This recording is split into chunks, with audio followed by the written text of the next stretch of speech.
So, lads, today we have to talk about something, and we got to talk about the Indiana Fever front office. And this is scary. This is absolutely scary because it sums up why the Indiana Fever lost the offseason. It sums up why they lost the offseason. It sums up why they did a really, really bad job putting their team together. And it sums up why the Indiana Fever are not championship contenders right now. Because when you have a core four of Kelsey Mitchell, their top four players are legitimately as good as any four outside of the Liberty and the Lynx. Their top four are as good as any of them, which is the big three and Lexi Hull. They're as good as any of them. And if you guys didn't hear right here, this is from, is this Scott? I think this is Scott Agnes, and this is him talking in the offseason about the Indiana Fever scouting. Do the Fever have a recruiter in Europe?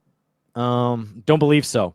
They do have scouts. They do have coaching staff, and obviously that's something that Kelly Krauskopf and new general manager Amber Cox will spend time on, is the scouting process and getting around to games and doing all that again.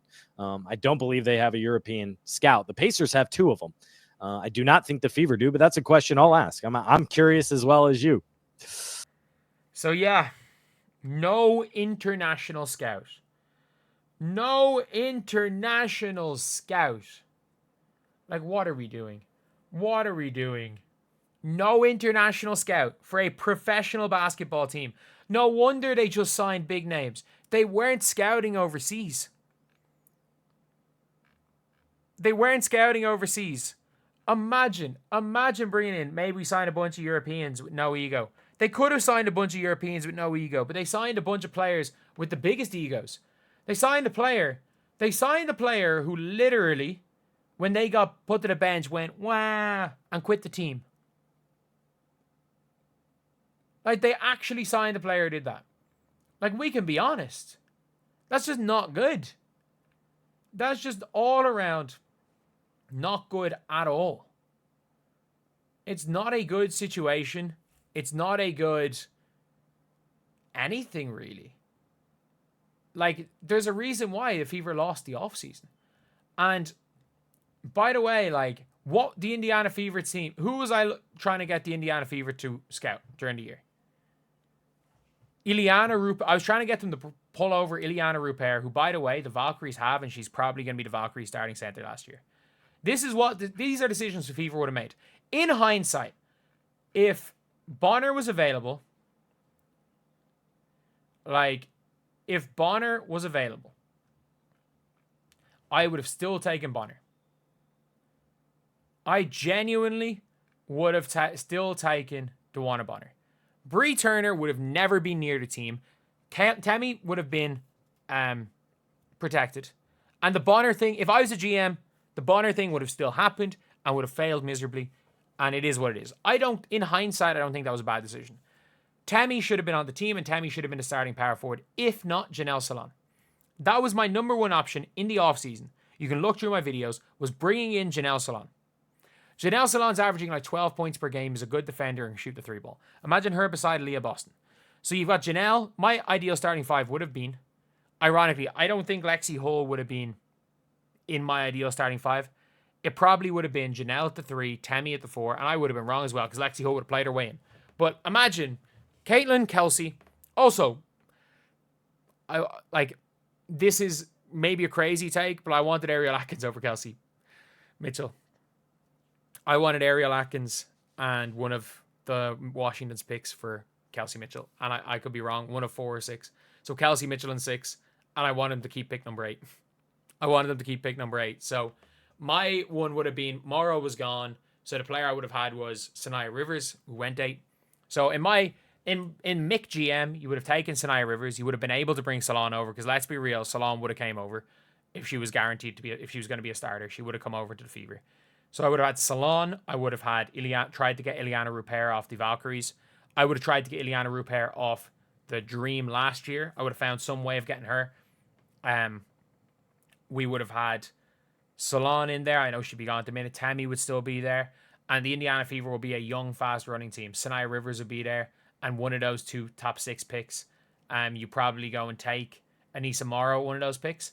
But at the end of the day, Anissa Morrow is probably, like, I don't know what she'd be bringing. I don't know if she'd bring much. But yeah, it's just a mad situation because the Indiana Fever could have brought over so many overseas players. There are so many. There are so many overseas players that like that they could have brought in, and they chose not to. And this was an active choice from the organization to not recruit overseas, and it just did not work well. It did not work well at all, and I just think that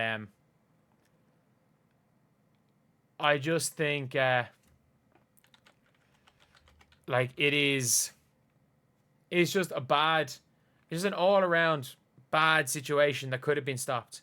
It could have been prevented, and looking at this now, you can see why the Fever front office were terrible. You can see why the Fever front office were absolutely terrible here, and why they screwed up. Because at the end of the day, it's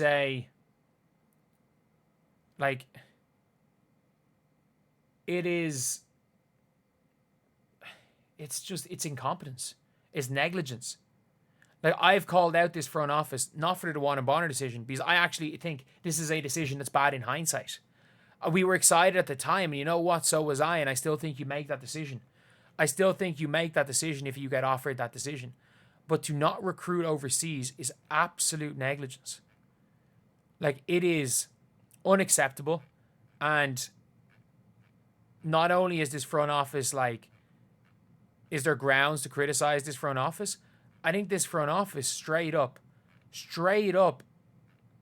did not care about putting a product on the court to win a championship. They did not care about building around Caitlin Clark. Do you want to know what they cared about? They wanted to stroke their own ego, saying, we can bring in these players. We can bring in these players. We can bring in these big names. They wanted to stroke their own ego. Like, that is what happened. It is as, like, you can tell, they didn't even try to recruit overseas. They didn't even see who was killing it in other leagues. And by the way, in fairness, Natasha Howard was killing it in Turkey. Howard was killing it in Turkey, I will say. But, like, she wasn't playing defense. She was running up the floor and she wasn't playing defense. When Natasha Howard played defense, she stopped playing offense. There was never a stage in Turkey where she played both ends of the floor. And they were talking about her like she was a depoy. Like, I don't know. I don't know what I'm going to say about this, but horrendous. Absolutely horrendous from the Indiana Fever organization.